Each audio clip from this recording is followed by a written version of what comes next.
Yo, what's good, everybody? We are back, and today we are going to be talking about the free agency for the NFL for all 32 teams, and I will be giving my thoughts on the moves for each and every team. My apologies for this being a super late video on this. I wanted to do it day one.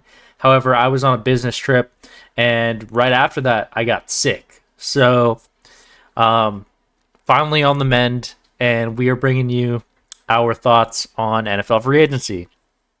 Just to start off with the first team, we're going to go in alphabetical order. So make sure to skip ahead if you want to see your favorite team. And make sure to drop a like before we get into this. But just jumping right in, we have the Arizona Cardinals. And they made a good amount of moves compared to a lot of different teams.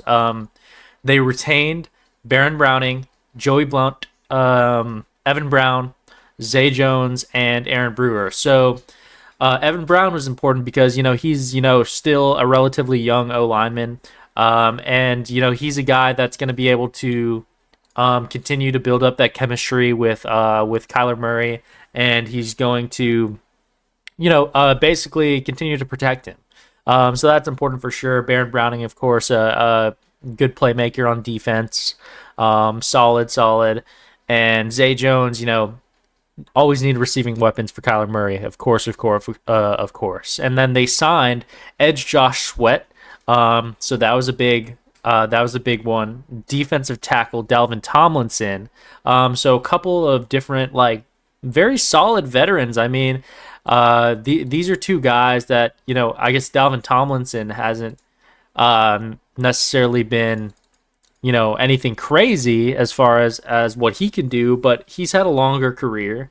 Josh Sweat had a very active year last year, and so you're building up those trenches on defense. They also signed Akeem Davis-Gather, L.J. Collier, and Mykal Walker, as well as their backup quarterback Jacoby Brissett. Always, you're going to need a veteran back there just in case your very mobile young quarterback of the franchise gets injured.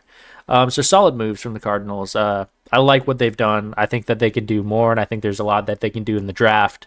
Just remains to be seen. Next, talking about the Falcons, they retained Jake Matthews. They retained Kaderil Hodge, Mike Hughes, Liam McCullough, Taquan Graham, Storm Norton, Brandon Parker, Kyle Hinton, Elijah Wilkinson, and Josh Woods. What you can tell from this is it's a lot of retention of O-line. A lot of teams prioritizing O-line. Is that indicative of how they feel about the O-line class coming up? I feel like the draft class is pretty solid, but maybe they think differently. They want to retain their in-house guys as much as they can. They also lost out on Grady Jarrett. Grady Jarrett is now gone.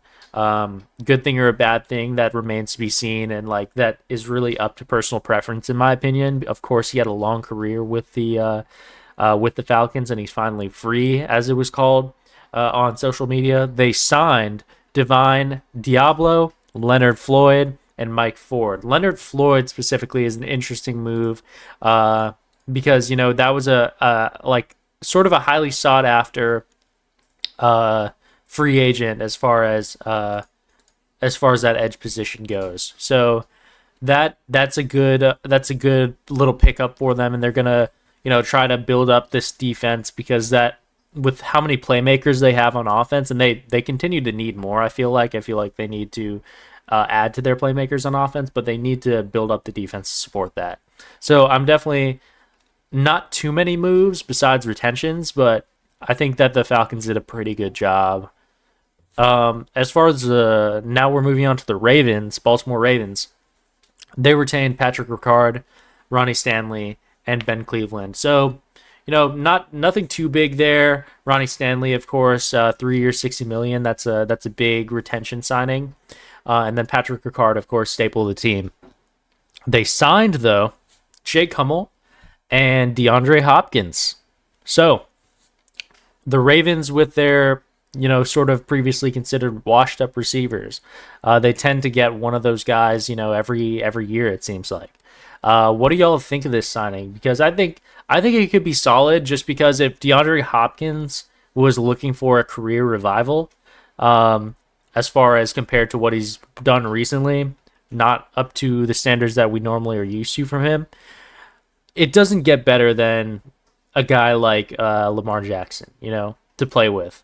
And to where Lamar Jackson can extend plays to the point where you don't necessarily need to be amazing. You just need to be a really great route runner, which DeAndre Hopkins generally is.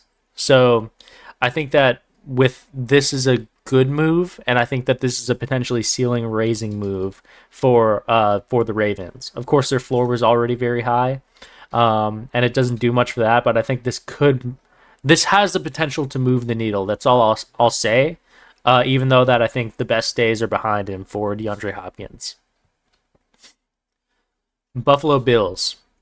They had to do a lot. They had to pay a lot of people, right? But I think that it's something that's necessary just because, they're in a championship contention, or at least you'd like to think so. They're seen as one of the few teams that can stop the Chiefs. Of course, the Eagles did in the Super Bowl, but coming out of the AFC, they're one of the teams that's considered Chief Slayers, potential Chief Slayers. So they need to do what they can do to retain the guys that are important to them. Josh Allen being one of them, 6 years, $330 million. Of course, you had to pay him a lot. I believe he even took a relative pay cut to what he could have been paid, which is good on him. Points to him. They kept Khalil Shakir. That was pretty cool. Good for them. Shakir is a big part of this team. Terrell Bernard, Greg Rousseau. Greg Rousseau is definitely an important keep for them. Big part of that defense. Ty Johnson on 2 years, $5 million. Of course, they love what Ty Johnson was able to do coming out of that more RB2, RB3 role, depending on where you see Gabe Davis as in the pecking order. Then DeMar Hamlin, of course, lifeblood of that team, and Reed Ferguson. One interesting retention that didn't happen was Mack Hollins. Mack Hollins is now a Patriot. You would have thought that the Buffalo Bills would have kept Mack Hollins, considering how many big plays he's made for them in the clutch and when it mattered.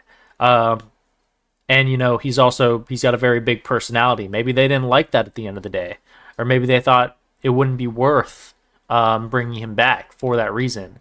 Instead, they replace him with, it looks like, Josh Palmer on 3 years, $36 million. And then they also signed wide receiver Laviska Shenault.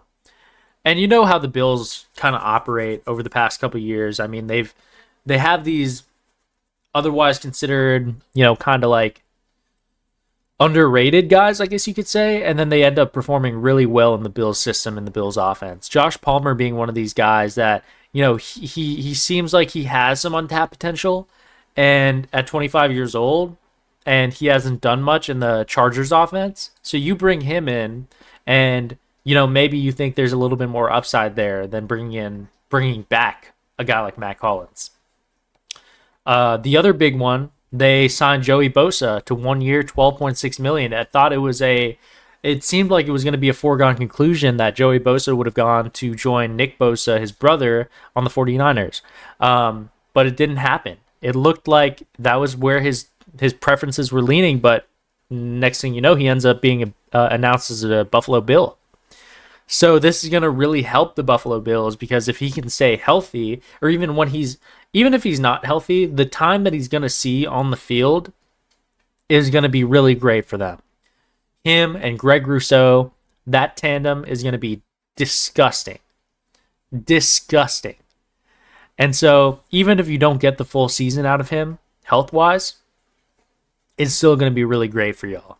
They also brought in defensive tackles Michael Hecht and Larry Ogunjobi, so they're building up those defensive trenches. That's going to be a very, very, very scary front seven next year.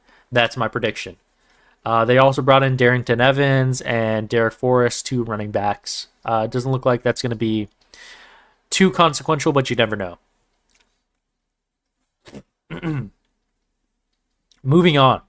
Carolina Panthers. They retained J.C. Horn. You had to. Michael Jackson, Tommy Tremble, Andy Dalton, Austin Corbett, and Brady Christensen.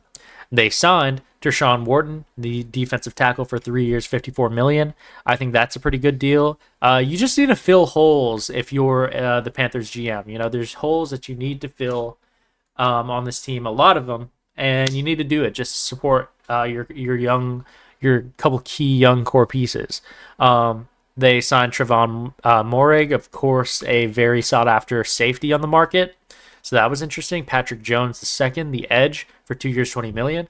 And then, big one, Rico Dowdle, 1 year, $6.5 million.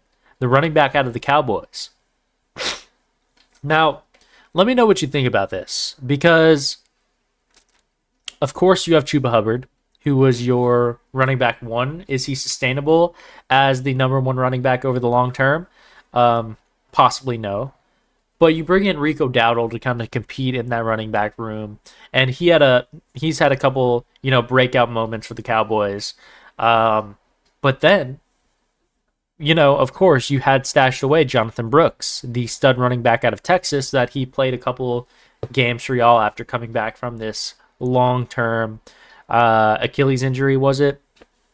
And now you bring in a guy like Rico Dowdle, and it's like, are you concerned about Jonathan Brooks's long-term health? I feel like you have to be, just because he did swiftly, after a couple games, standing in there and being active for the Panthers. I believe he went back onto injured reserve, or he went back onto the bench because his health was a concern. So is this saying that maybe potentially 1 year, $6.5 million, 1 year short-term deal, is he not going to play next year potentially?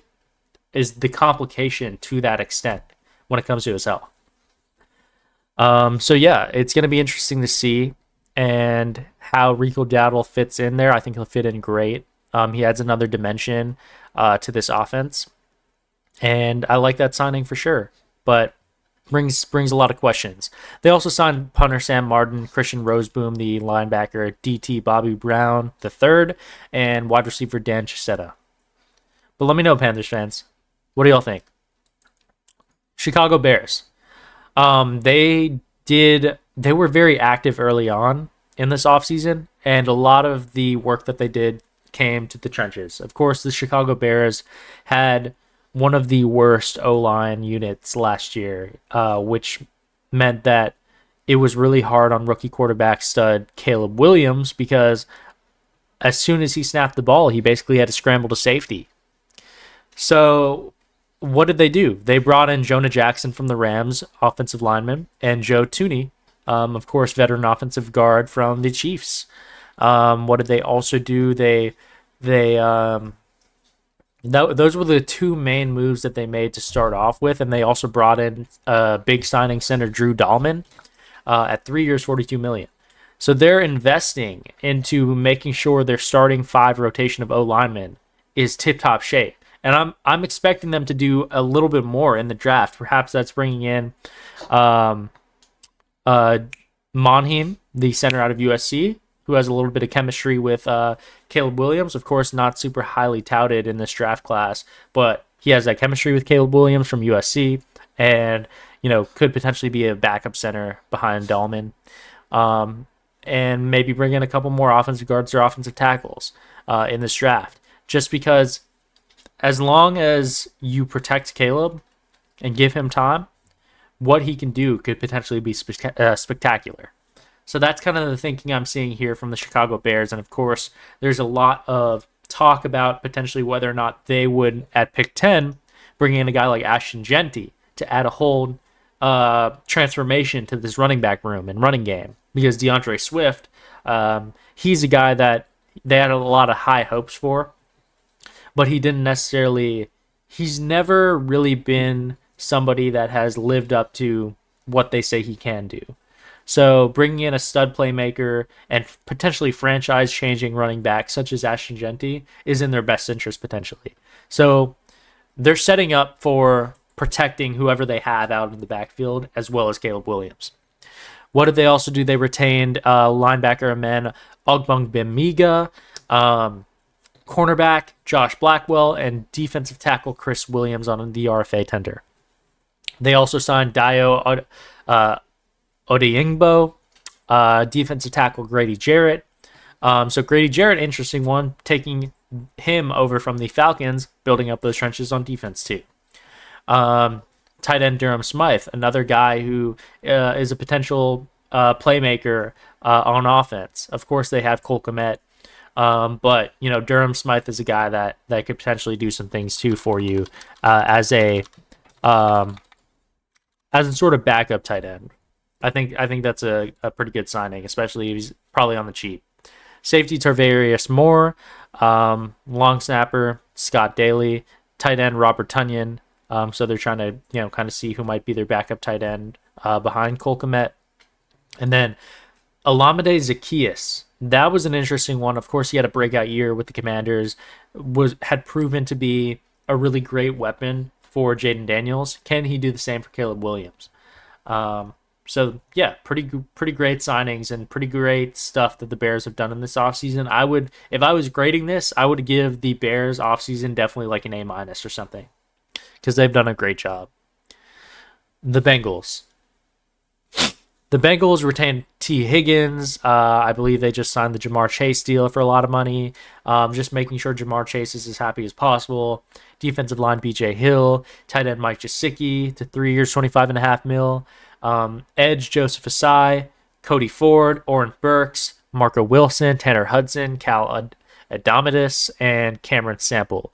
So a lot of the moves were retentions coming from the Bengals. And it makes sense just because they want to keep the supporting cast that they love surrounding Jamar Chase as much as they possibly can, just to keep him happy. Because there were talks about he was unhappy in Cincinnati, and if he doesn't get the proper help as well as keep the talent that's already around him that he loves, he could probably leave. So great to see that they're doing that. Their new signings were Samaj Pirine and Daryl Slayton. Samaje Perine, an interesting one, I believe. I can't remember if he played there before in Cincinnati. Did he? Regardless, veteran running back, could be a guy that slots in the playoffs if you have an injury to your main running back. So we'll see. We'll see. That being said, I know they have Chase Brown, and I would fully expect that they bring in an additional running back in the draft, even though Chase Brown, he's been great, 24 years of age, shown some flashes of what you want. But, this running back class is too stacked to not add either an insurance plan or at least, a backup RB2 of the future. Cleveland Browns, they traded for Kenny Pickett, which was interesting because they're in the top 2 in the draft. And, I guess they're trading for their backup quarterback. Now that means, though, like, what? Do they still have DTR? Not sure, but they have Kenny Pickett. They have Deshaun Watson rostered. Are they going to really go for a quarterback with the second pick in the NFL draft? I guess it's just an insurance plan for if Cam Ward is drafted the Titans. I think they're expecting that to be the case, which is why they bring in Kenny Pickett. They retained Myles Garrett, of course, big deal because Myles Garrett had requested a trade out. But next thing you know, they're signing him for 4 years, $160 million. So he could still potentially want out in the future, but I guess he's waiting on what they do in this draft. Could they potentially get Edge Abdul Carter just because the Titans look like they're probably going to draft Cam Ward? That means you would surround Myles Garrett next to opposite across from him, Abdul Carter. That's a very scary edge pass rush. Or even maybe Travis Hunter, big playmaker, generational talent on defense and offense. They also signed Malik Collins, Cornelius Lucas, Joe Tryon-Shoyinka, and Devin Bush. Devin Bush, an interesting one, just because that's a pretty solid 1 year, $3.25 million linebacker right there on the cheap. Dallas Cowboys, they traded for Kaiir Elam from the Bills and Kenneth Murray from the Titans. They retained Osa Odighizuwa on 4 years, $80 million. Of course, Osa, very sought after defensive tackle on the market. They also retained Kavonte Turpin, big playmaker on special teams and potentially future playmaker for them on offense at 3 years, 18 mil. Interesting deal there. Marquise Bell, they also retained Trent Sieg, CJ Goodwin, Tyrese Wheat, and Brian Unger. They signed. This is where it gets a little bit interesting for the Cowboys. Solomon Thomas.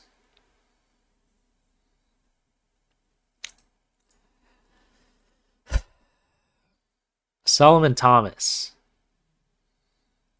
I mean, I'm a Jets fan. Y'all should know that. Y'all should well know that by now if you watch these videos. Solomon Thomas on 2 years, 8 mil, so 4 mil a year.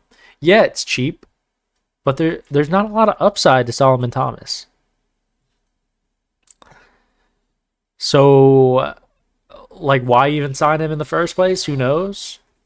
But that's kind of like, what are you doing? OL Rob Jones, running back Javonte Williams on 1 year, $3 million. Of course, you let go of Rico Dowdle, but you signed Javonte Williams, who, he never really panned out to his fullest potential in Denver necessarily. The Cowboys were a team that were in play for Ashton Gentier and Amarion Hampton. So it's interesting that they're bringing Javonte Williams. I would still expect, and I think it would be irresponsible of them to not bring in a rookie running back, just because, again, how stacked this running back class is and how much they need that dimension added to their offense. And I don't think Javonte Williams is necessarily the best plan as far as different, running backs that you could have gone for. Like, I don't think he's necessarily signed, sealed, delivered going to be your RB1, or if he's even capable of that. So I think they should definitely bring in a rookie running back here if they can. But I know a lot of Cowboys fans that like the signing. So then you also get Jack Sanborn, Miles Sanders, another running back coming in here, Peyton Turner, Dante Fowler, and Paris Campbell, an extra wide receiver playmaker out there. Denver Broncos, they've been really active, and I think they've done a great job. Listen to their signings. They brought in Evan Ingram, 2 years, 23 mil, right? Former Pro Bowl tight end, coming from Jacksonville. They bring him in, and of course, as the Broncos, you desperately need a tight end one that is going to grow with Bo Nix. And Evan Ingram, he's just reached 30, but that's still relatively young for a tight end, especially one that's been as solid as him throughout the years. And so I think they should definitely still look for a tight end somewhere on day 2 of the draft, but at least you're not necessarily going for it straight like round 1. You're trying to go for a Colston Loveland or a guy like that. But I think that's definitely very solid pickup for them, and he's going to be really great as a safety valve for Bo Nix. Solid blocker, and also a guy that can really do a lot of great things in the receiving game as well. Defensive tackle DJ Jones they retained, Jarrett Stidham, Justin Strand, and Mitchell Fabroni. But their signings were even more exciting. Signings, Talanoa Hufanga. Big time safety out of the 49ers system that a lot of people were going after. Hard hitting, gritty, great player. And then they also bring in Dre Greenlaw from the 49ers as well. Both on 3-year deals, around 12.5 mil-ish, on average. These are 2 big time guys on defense that they're bringing in. That's really great for them just because their defense was already tough as it is. Like, the Broncos' defense was so tough. Nick Benito, PS2. Now with Hufanga, the secondary looks even crispier, and their front 7 looks even crispier with Dre Greenlaw being a guy who could play off-ball linebacker or sometimes play that outside. But still, really great signings for them. They also brought in Matt Pert, the offensive tackle. See how that goes. 2 years, 7 mil on the cheap. And then Trent Sherfield, senior wide receiver. Detroit Lions. Of course, you lost most of your offensive and defensive coaching staff. Aaron Glenn has moved on. Ben Johnson has moved on. Tanner Engstrand has moved on, etc., etc. The list goes on. Lots of defecting. You would have expected that they wouldn't have a lot of retentions because maybe a guy like Aaron Glenn would bring in or would bring with him a lot of the guys that he had grown a connection with on the defensive end, and maybe even Ben Johnson. You lose out on some of the offensive playmakers that had left or that would potentially be considering leaving. But that's not what happened. The Lions, they retained Derek Barnes, big-time guy on defense, Levi Onwuzurike, Marcus Davenport, Zeke Turner, Morgan Cox, Trevor Nowaske, Anthony Pittman, and Miles Adams on the defense. You retain all of them. That's pretty great. That's pretty great if you ask me. And you retain on offense Tim Patrick, the wide receiver, who a lot of people thought would have gone to the Jets as well. They signed Roy Lopez, Grant Stewart, and then the big one, DJ Reed, on 3 years, $48 million. So DJ Reed, big time cornerback 2 from the Jets, gonna really help this secondary out in Detroit. Of course, their passing defense wasn't the best. With DJ Reed, you're getting a guy who's always going to play great man defense, man coverage, even for his size. And he's going to be a guy that might accrue a lot of penalties, but he plays very physical and plays really great coverage. So good signing from them. I'm going to miss DJ Reed as a Jets fan. The Packers, you would have expected them to be pretty active considering they need a good amount. It's probably just been readily apparent that what they have isn't enough when it comes to actually being seriously competitors. They retain Brendan McManus, their kicker, Isaiah McDuffie. And then they bring in offensive guard Aaron Banks on 4 years, $77 million. Is this an overpay? Potentially. And then they bring in cornerback Nate Hobbs on 4 years, $48 million. Also, an interesting one, $12 million a year, 25 years old, just a guy that's going to be in that secondary and continue to grow his career with the team. I'm excited for them because they're potentially high upside playmakers, high upside players for the Packers in areas that they need. I just don't know. I feel like if you're Packers fans, you would have wanted to see some more surefire deals that these people can absolutely 100% help. But that's just my thoughts. Moving on to the Texans.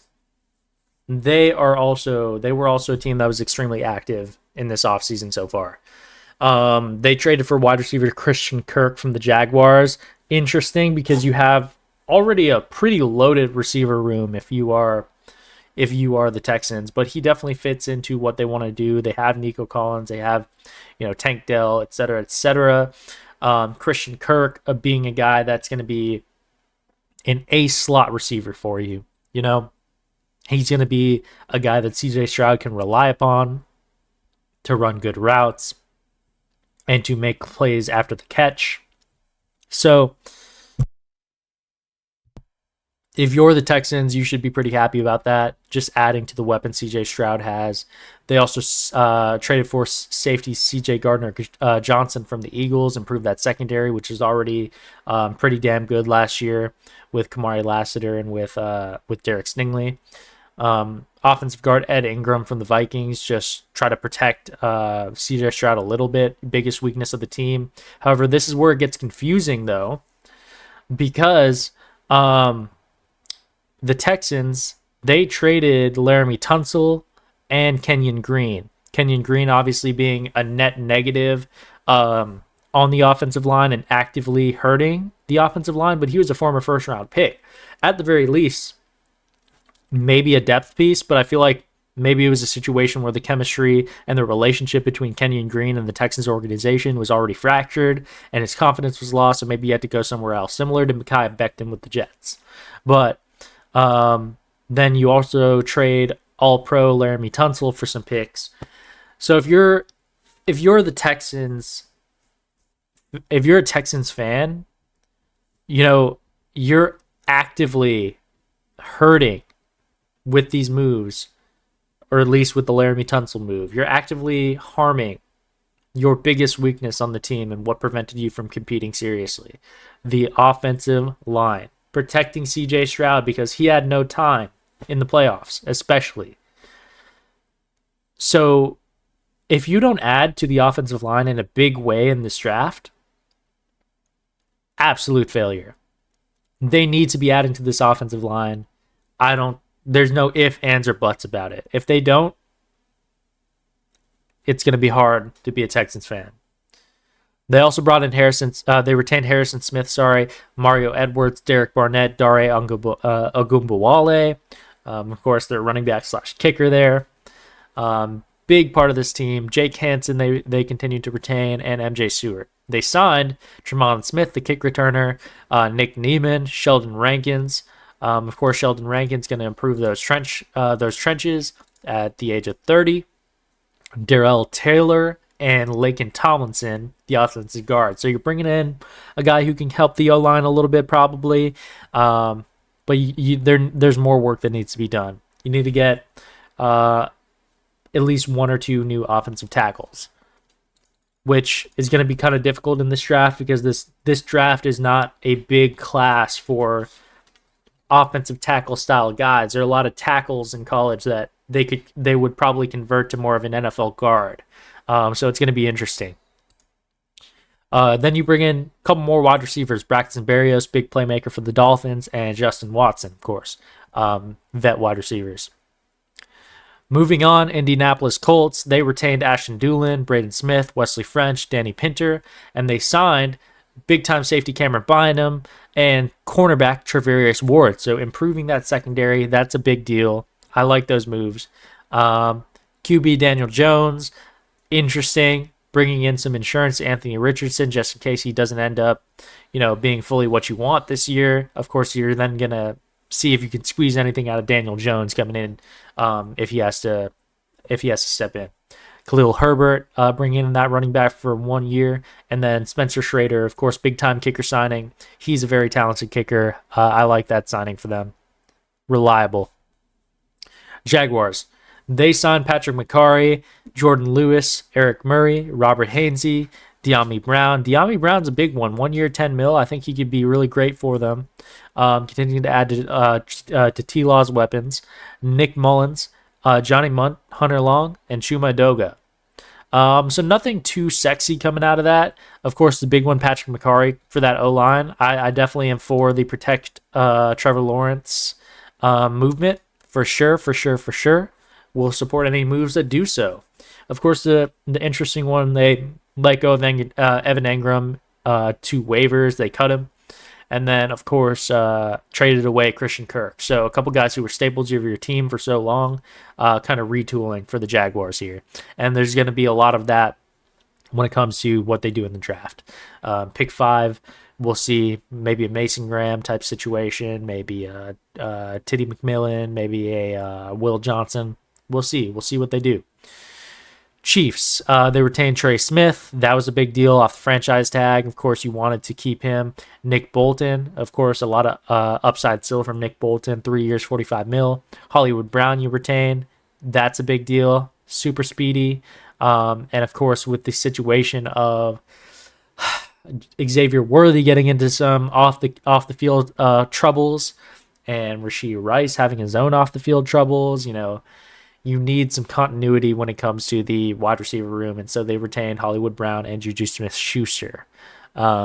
James Winchester they also retained, and Kareem Hunt.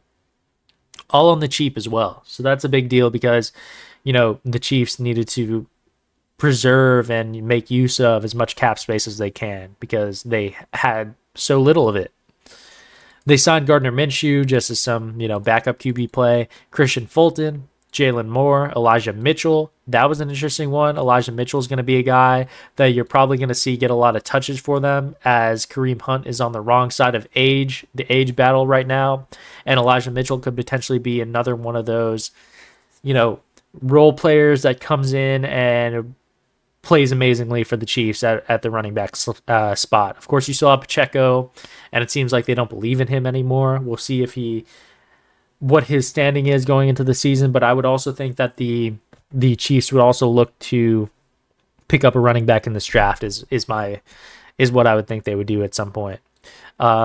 Punter Matt Ariza came in as a signing too. Bailey Zappi, of course, and Jerry Tillery. Jerry Tillery, a guy that he could be a sneaky addition to this front seven. Las Vegas Raiders, big moves for them. The main one being they traded for Geno Smith from the Seahawks.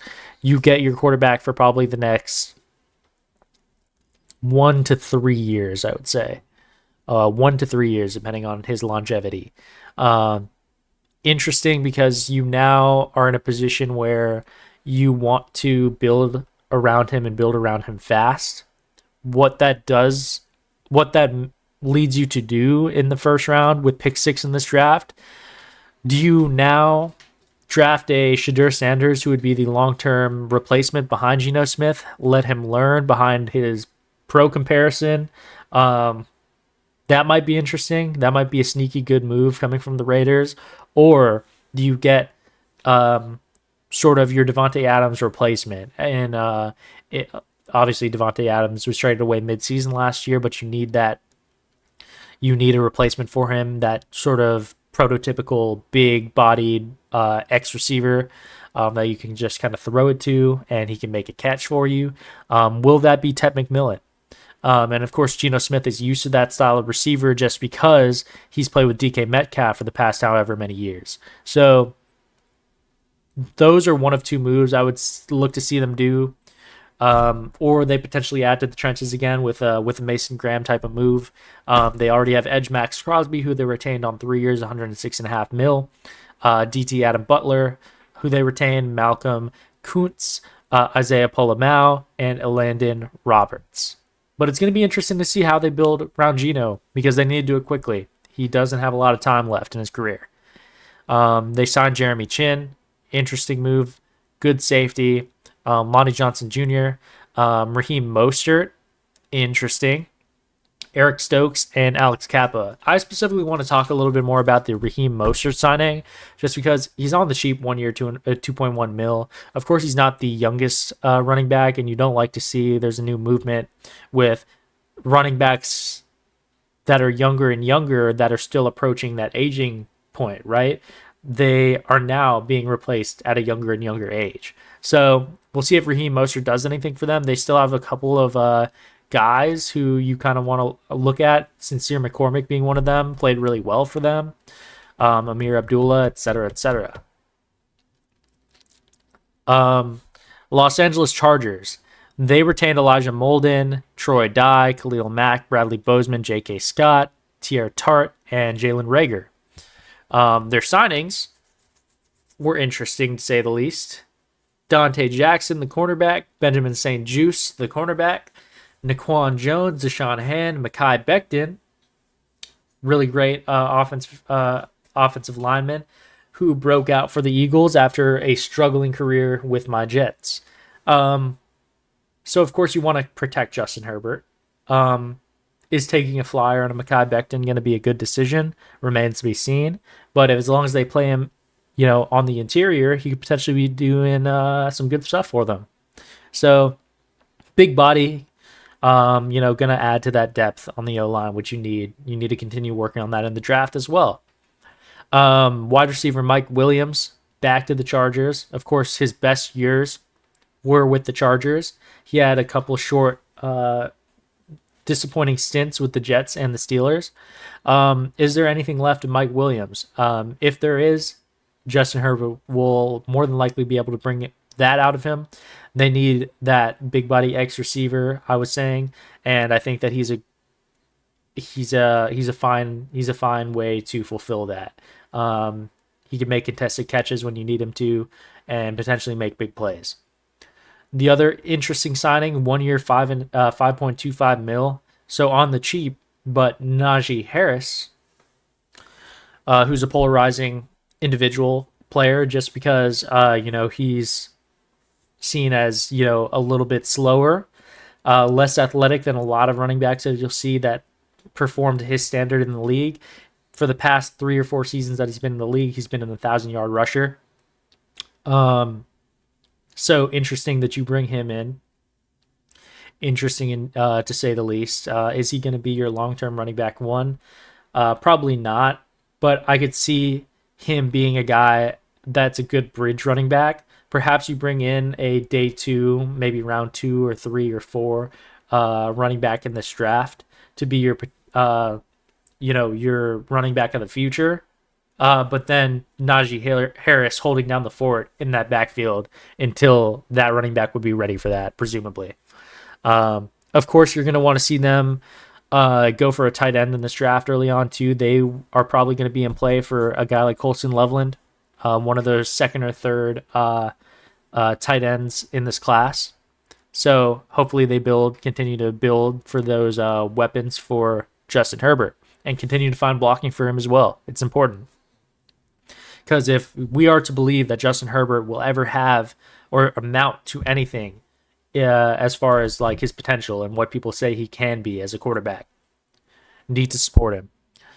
The Rams retain Matthew Stafford and retain Jimmy Garoppolo. So continuing with that quarterback room, making sure that they can believe in a guy like Stafford that he can still win and bring them to the promised land, being one of the NFC's best quarterbacks.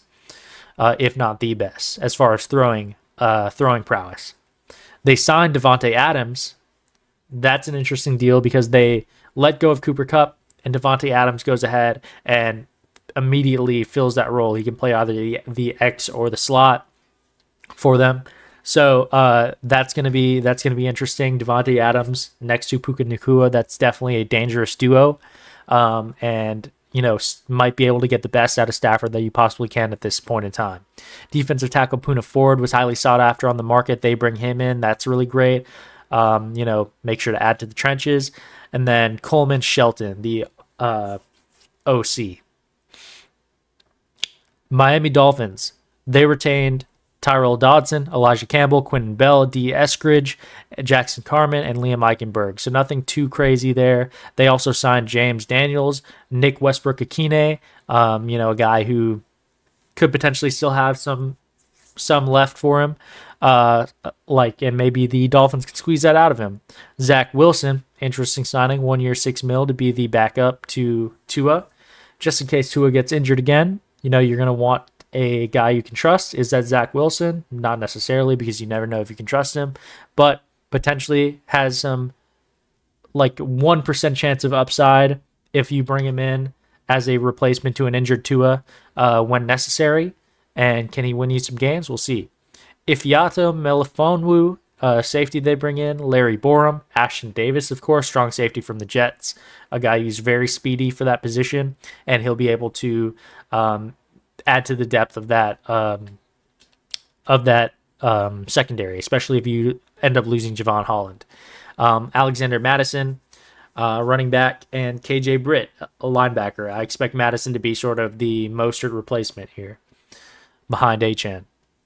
The Vikings, they traded for Jordan Mason from the 49ers, which is very interesting. It was interesting that the 49ers let go of him, considering that he's only 24 years of age and he's shown flashes of great things for them. And he'll be great in the Vikings in Minnesota, just because you need a running back that you're going to lean on coming into the future. And Aaron Jones was obviously not that guy with his aging that's happening. And so Jordan Mason, potentially a high upside play for them, and running back they're going to be able to lean into for the future. They retained Byron Murphy. They also retained Aaron Jones. So obviously Aaron Jones is going to be able to be a bridge guy just in case Jordan Mason needs to transition into that sort of first running back role, potentially, if they like what they see out of him. Theo Jackson, they also retained, and Ryan Wright. They signed Will Fries, Jonathan Allen, Javon Hargrave. Make sure to keep those two defensive tackles because they are great together. Ryan Kelly, or they will be great together, sorry. Isaiah Rodgers, they also bring in as a cornerback. That's a pretty good signing. I like that. Tavier Thomas, Justin School, and Eric Wilson. A lot of defense that you're seeing out of that, for their new signings. And I would definitely trust whatever Brian Flores is doing for his defense, because he knows what he's doing for sure. So I like what I see out of that until I'm proven wrong. New England Patriots, of course, they had about 100 million to spend or something, whatever the case might have been. And sorry, I apologize, y'all, if I'm not getting all the details correct. I'm just going off of the kind of comprehensive free agency tracker that's on CBS Sports. Best way to summarize what all the teams are doing. There's some minor deals that I know aren't on here, but I'll make sure to point out whatever I can. But if I'm not getting all the details right, I apologize. Just because it's been hard to keep track of all this going on. So let me know in the comments if there's something that I do miss out on. But the New England Patriots did about over 100 mil to spend, 100, 120 mil, whatever the case might have been after the cap expansion.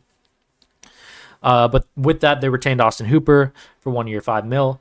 And the Patriots are making use of a lot of this. They signed defensive tackle Milton Williams, 4 years, 104 million. If there's something that you know about Mike Vrabel, it's that he's going to build out those trenches. So to be strong in that front seven, that is the Patriots' way over the past couple seasons. Of course, that was a big deal for Draw Mayo, even though he wasn't given the personnel necessary to make that happen. Mike Vrabel is going to build out these trenches for him. Defensive tackle Milton Williams, a guy who has high upside coming out of the Eagles. He's a young guy. He's going to be able to potentially do something for you as long as you make sure to continue developing him and making sure you run the right defensive schemes. So hopefully they can do so. Cornerback Carlton Davis, 3 years, $60 million. Of course, a very highly sought after cornerback on the market. And this is a lot of money. But now you opposite from Gonzo, Carlton Davis going to be a guy that's very, very solid as a cornerback too. He's going to be a guy that plays great coverage, and they're going to be scary together opposite each other. Now this is interesting though, because you now have a bona fide cornerback too, 29-year-old vet. He's going to be a guy that, and you already, of course, have your a great cornerback room. Well, not great, but a very solid cornerback room with, Marcus Jordan and what he does, and was it Jonathan Jones?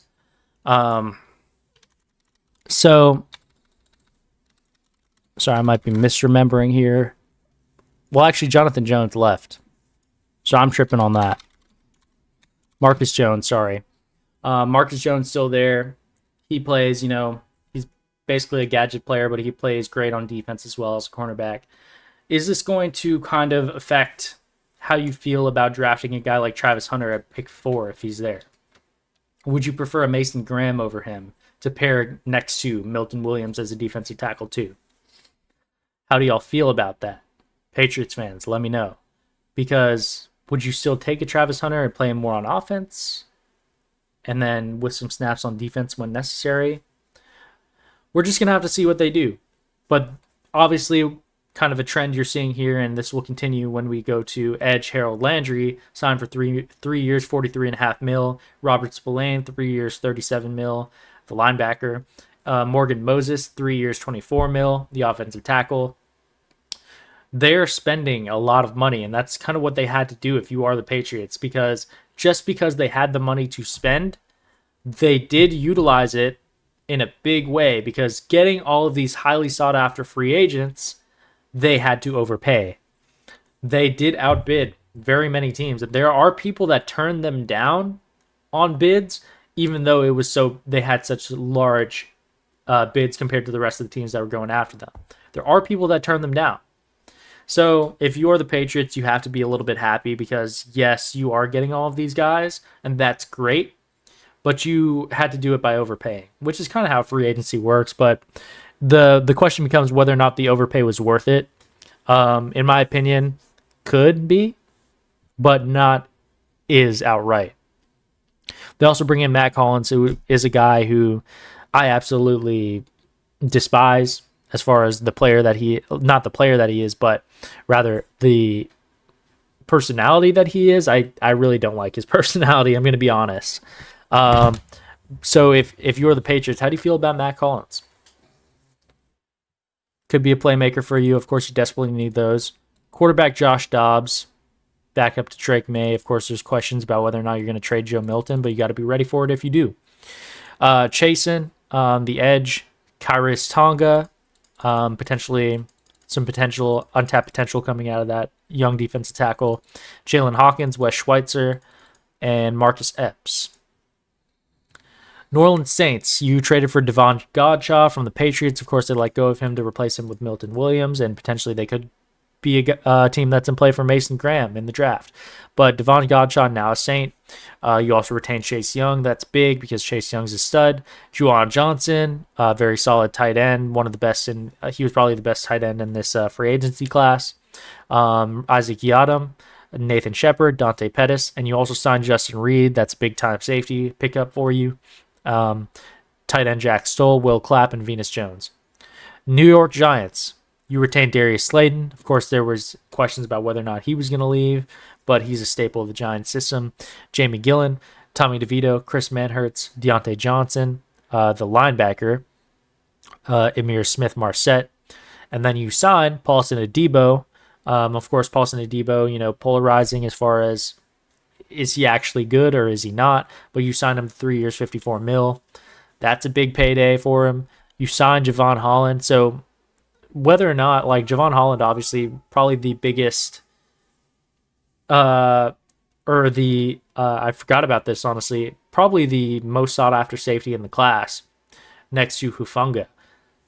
So signing Javon Holland and then Paulson Adebo, I mean, regardless of how you feel about Adebo, you have made this secondary better. Absolutely. You now have a really solid two pieces there on defense. So that's good to see for the Giants, especially because you wanted them to do as much as they could. They signed also Chauncey Golson, James Hudson, Roy Robertson Harris, Chris Board, Aaron Stinney, Stone Forsyth, and Demetrius Flanagan-Fowles. Let's see how they draft now. It's really a big question for a lot of these teams. How are you going to draft following this? The New York Jets. Ooh, I like a lot of what they did. Obviously, we retained linebacker Jamion Sherwood, who is top 3 in a lot of categories on defense. And we signed him or retained him at 3 years, $45 million. A lot of Jets fans will tell you that's an overpay, but in my opinion, for a guy that was top 3 in so many categories on defense and a guy who was going to be highly sought after in the free agent market, you had to pay him. They kept Tony Adams on the RFA tender. That was a big deal because Tony Adams, he's still a guy who is at the very least a capable starter for you and potentially a guy who could still have some upside that you can squeeze out of him. So definitely keeping him on the tender is a big win because you keep him for the cheap. You also bring back Isaiah Oliver, who can probably play nickel for you or slot or corner. So a guy like that who definitely plays very solid for the Jets, definitely want to keep him on the cheap. And then you retain also running back Keen Nwangu, who on one of his only touches as a kick returner brought it back for a 99-yard touchdown. So bringing him back on a 1 year, $2.5 million deal, I'm a big fan of that. The previous regime, they had him and they dropped him for whatever reason and decided to roll out Xavier Gibson. So doing a great job so far with the retentions. They did let go of CJ Mosley. They cut him. Obviously, that's a big deal, but CJ Mosley's injury and the best days being behind him made it so that you free up some cap space by dropping him. And if he had never gotten injured, we never would have seen what we got out of Jamion Sherwood, who was previously seen as an outside linebacker that's for depth, but he turned out to be really great as a Mike linebacker and potentially a future starter for the future. Great leader as well at such a young age. So sad to see CJ Mosley go, but kind of something that had to be done if we're going to move on in this regime. Now, a lot of the signings, the big one being Justin Fields, our new quarterback of the future. 2 years, $40 million, $30 million guaranteed in the first year, I believe. Interesting. I love it. I think that Justin Fields adds something for us that we've never had before. We haven't had a quarterback that is mobile like this, maybe ever. We had Michael Vick before, but he was 100 years old when he came to the Jets. So Justin Fields has chemistry with Garrett Wilson already. They played at Ohio State together, went to back-to-back college football playoff national championships or whatever it was. And they're also there with Jeremy Ruckert, who played with them as well. If we keep Jeremy Ruckert, remains to be seen. But I love it. I love it. I love it. He's going to wear number 7. So much aura with that. Shamelessly glazing. Justin Fields, I love this signing. You know, we haven't had this dimension with a quarterback who can be mobile and extend plays, maybe ever. And never this mobile. Never this mobile. So, and a good little experiment too, because we're probably going to go experiment with a day 2 quarterback as well, to sit behind Justin Fields and learn within the system. And then obviously we might see some Jordan Travis get some reps in garbage time as well. We might see they're all going to be kind of competing and seeing, the Jets are going to be seeing who kind of has the most upside. I love that. Of course, I would have preferred, my number 1 option would have been to trade up for Cam Ward. However, they decided, I guess, that the holes that need to be filled outweigh trading up for a guy like Cam Ward. And worst case scenario, Justin Fields is dog water for us, and we're doing a lot of losing, which means that we are geared up for the 2026 draft class. Either trade up if we have a middling pick once again, or we have a top pick and we can get a guy like Arch Manning or something of the sort. So definitely good, because this is high upside and low risk. Cornerback Brandon Stephens, we got from the Ravens, 27-year-old, 3 years, $36 million. A lot of people say that he's horrible in coverage, gives up a lot of big plays. I don't see it that way necessarily. I think he actually has some good upside to him, and I think his upside is underrated. So I think cornerback 2 across from Sauce, we're going to see what Stiggers has, and we're going to see what a Jarek Bernard Converse has. But at the very least, we've got a pretty capable cornerback 2, and I think with the right coaching, with obviously Eric Glenn and Steve Wilks, the defensive coordinator, I think that they could definitely coach him into being a really top-notch cornerback 2. So I like the signing. The biggest signing that I did like so far, safety Andre Cisco, 1 year, $10 million. That's a great deal. That's a great deal, because Andre Cisco at the age of 24 years old has the potential to be our safety, free safety or strong safety, free safety especially of the future. He has elite ball hawking ability. With the proper coaching, he can definitely polish those skills. He is the type of guy that is going to force takeaways and has the potential to do so. So when he played for a Jaguars team that was actually solid and had a solid defense around him, he was awesome. He was a promising young stud. When he played for a terrible Jaguars team last year, which I don't anticipate that the Jets defense is going to be terrible this year, he was not so great. So he is the type of guy who has the ball hawking ability, though, and the talent to be the takeaway machine that the Jets have been looking for. We needed that last year. We got that guy in Andre Cisco. I will expect us to add to the safety room when it comes to the draft.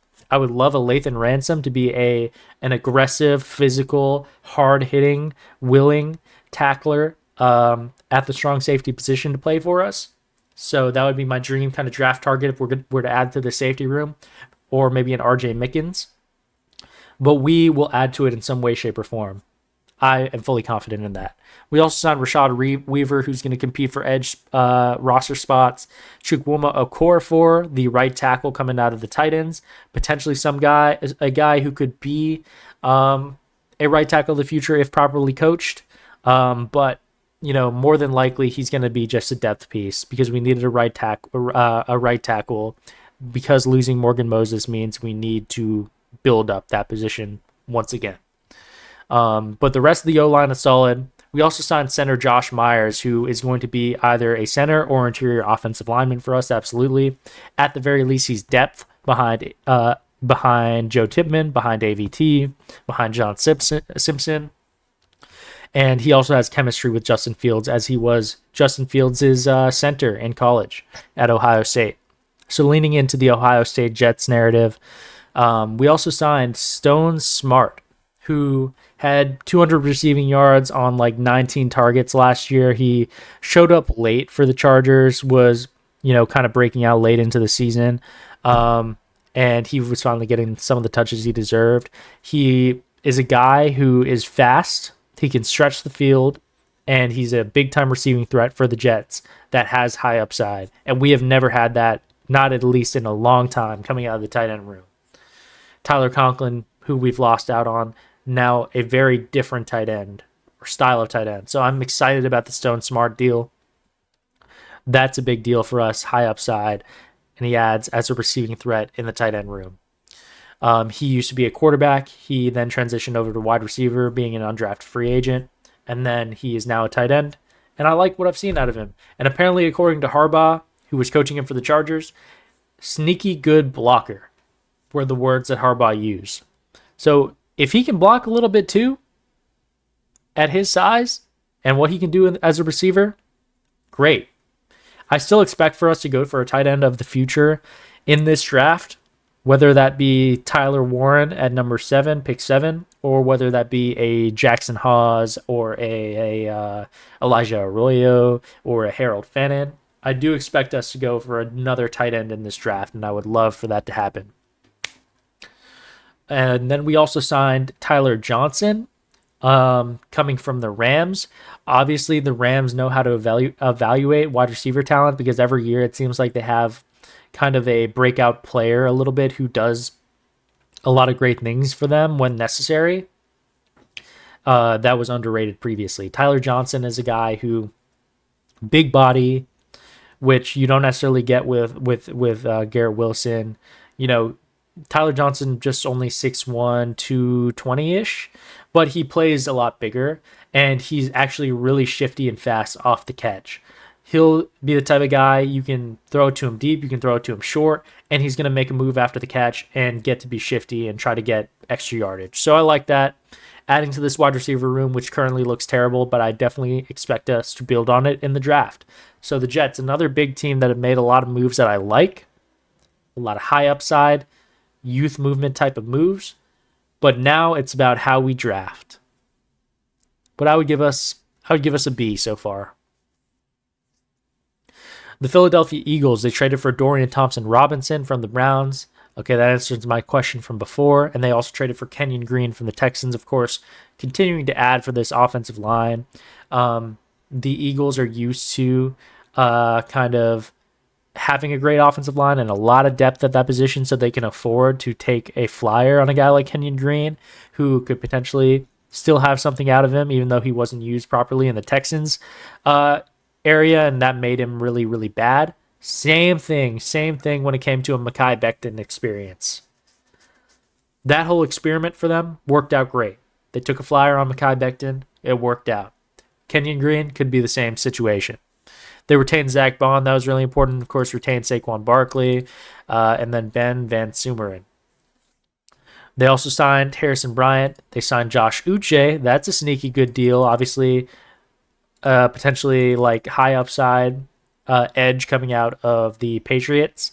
1 year, $1.75 million. That's cheaper than you would think for a guy like him who could potentially be a monumental signing for you if used right. But just continuing to add to that front seven. I love it, coming off of a championship. A.J. Dillon, they signed, of course. Great power back, change of pace back, being able to fall forward for however many yards you can.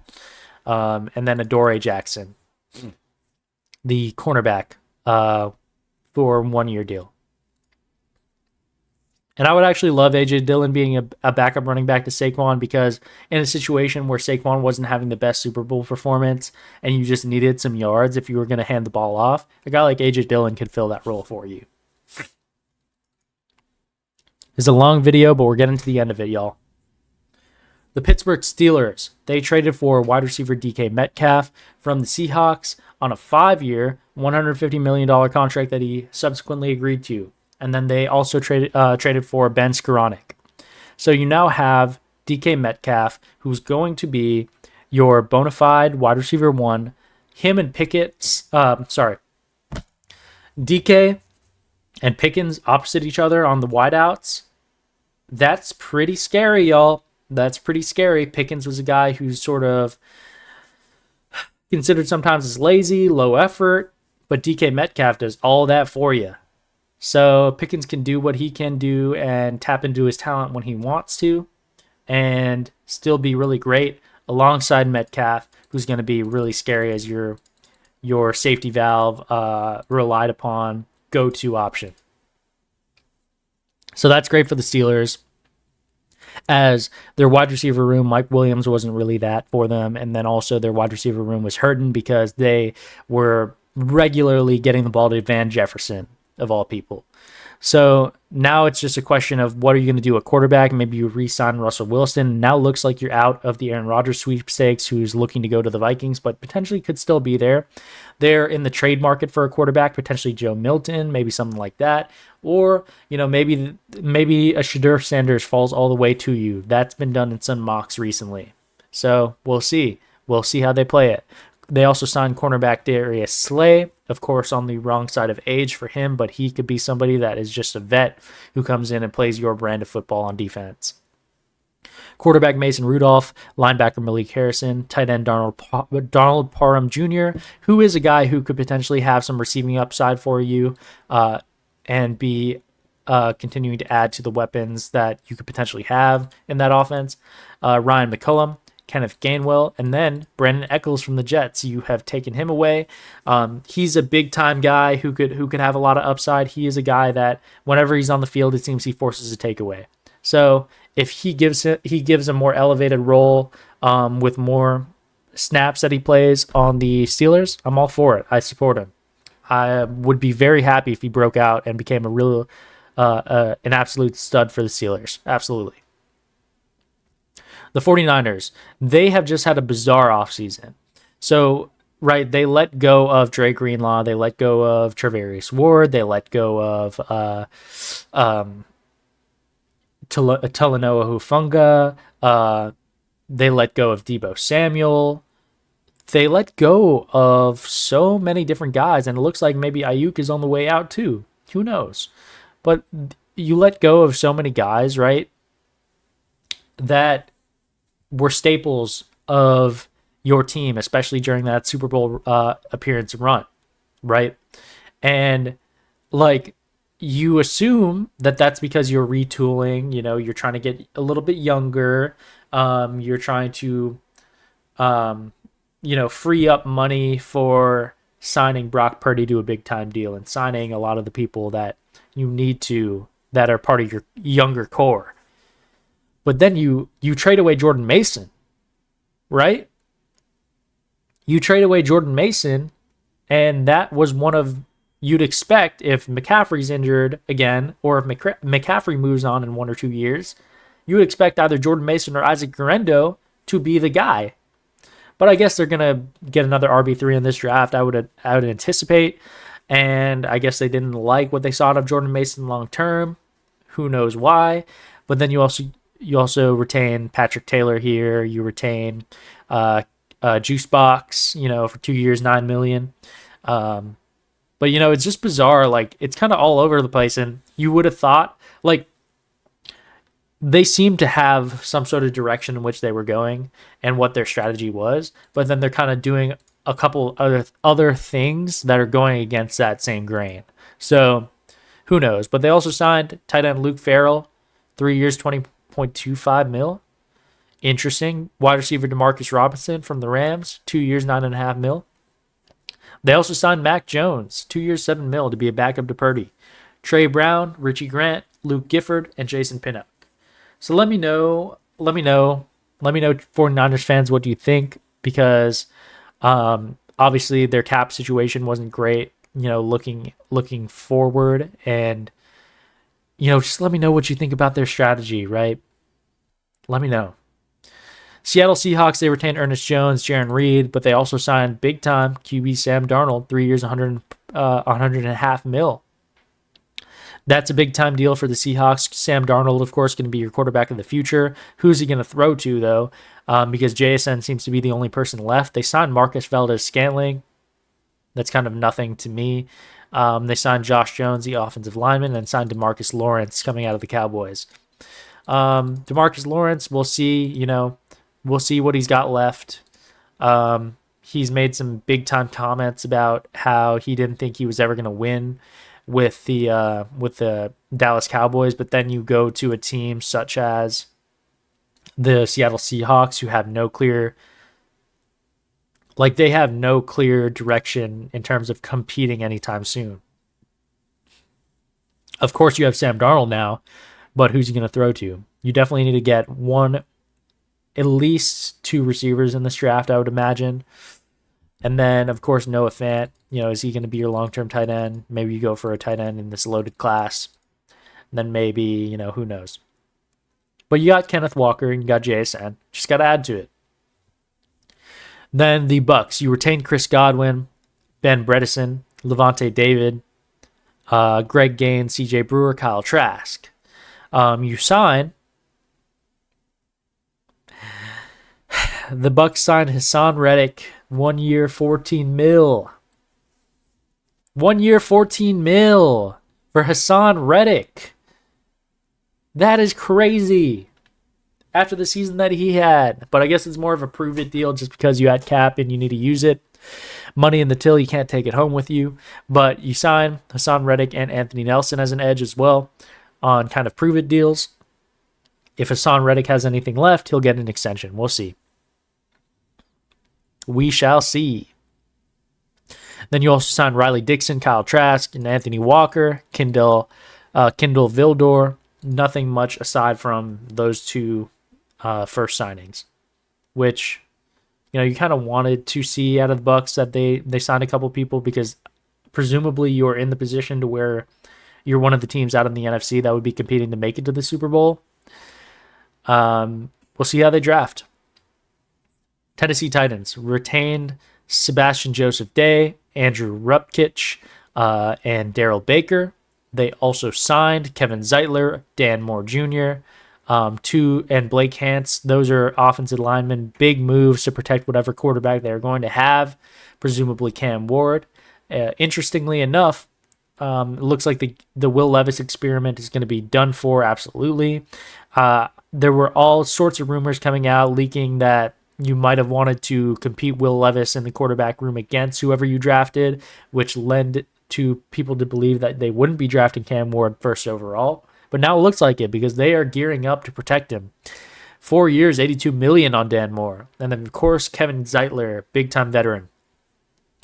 Then you also signed Cody Barton, Xavier Woods, Van Jefferson, Brandon Allen, Johnny Hecker, and, like I said, Blake Hance. Washington Commanders, coming off of a big-time campaign rookie campaign for Jaden Daniels. They traded for Deebo Samuel, who's going to be not only a gadget player, but an additional big-time weapon for Jaden Daniels. Loved that trade from the beginning, and then you trade for Laramie Tunsil, who at the very least has 1 to 3 years left as a former All-Pro left tackle. So protecting him on the left side, that's a big deal. You also retained Bobby Wagner, Marcus Mariota, retained Zach Ertz. That's interesting just because, Zach Ertz is near the end of his career. I'd expect them to just simply use Zach Ertz as a reliable bridge as they look to probably add an additional tight end weapon in the draft, I would imagine. They also retained Tress Way, John Bates, Jeremy McNichols, Noah Igbinoghene, Trent Scott, Sheldon Day, Zane Gonzalez. Obviously, their kicker, has performed well for them. KJ Osborne, they also retained. So an additional weapon for Jaden Daniels, Clelin Ferrell. They signed Javon Kinlaw for 3 years, $45 million. I guess if you're the Commanders, you have a lot of money, but Javon Kinlaw, $15 million a year for 3 years? That is crazy. That's insane. Commanders fans, how do you feel? Will Harris, 2 years, $8 million. Dietrich Wise, 1 year, $5 million. Obviously adding another veteran to that D-line. Eddie Goldman, Jonathan Jones from the Patriots. That's going to be helping your secondary for sure. And Michael Dieter. So, that is the end of the free agency recap and all my thoughts about him. Sorry if I didn't touch on too many teams too much, but some teams just didn't do that much. I will be releasing soon my mock draft. 2-round mock draft probably coming up. A lot of pre-draft coverage that's going to continue for me on this channel. Sorry I was sick. Sorry I went on a business trip. Make sure to drop a like if you enjoyed. And follow me on all socials in the description below. And subscribe. Thank you. Let me know your thoughts in the comments. Peace.